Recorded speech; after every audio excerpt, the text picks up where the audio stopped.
152.5 obliterates the track record by 0.7 of a second. Third last race on the card will be through the quaddie by now. Race 9, it's over the sprint trip. It's for the claiming horses. They tried to hold him wide and they got him beaten really last time with Gusto in similar race, but this time there's no horse really that can hold him off the front, is there? Well, we're going from a race with enormous frontline gate speed to one with absolutely none virtually. This is actually one of the simpler races to map across the program. Skippy Rascal will have the speed to get past the pole marker. He's buying diamonds.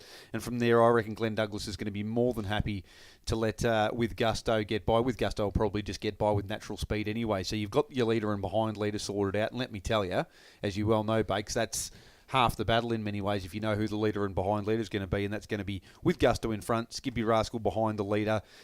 He's buying diamonds, will get back. Our Sir Ivanhoe will just settle somewhere early. Might be the force to actually lead the one wide line. Might be in the breeze, but not necessarily want to be there.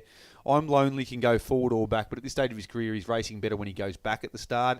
Perfect Mac won't get aggressive at the start, even with Albie Ashwood in the card. And Classy Western is established as a horse who must go back in his races if he wants to finish off with Venom.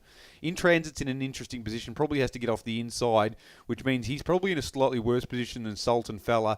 One gets a strong feeling that those two horses will be the ones launching a 3-wide assault at some point, but I've got a funny feeling by that stage the bird will have flown, and those horses at the head of affairs that we've referenced with Gusto and Skippy Rascal will be in positions A and B, and really they should run first and second in the race. So given that the speed map is so definitive, I guess the only question punters really need to have is With Gusto on the way down, or was his last run just a half step below his best? Yeah, well, really, you might even end up getting better value smashing Skippy Rascal the place than you will, and it's more reliable at very, very short odds than With Gusto to win.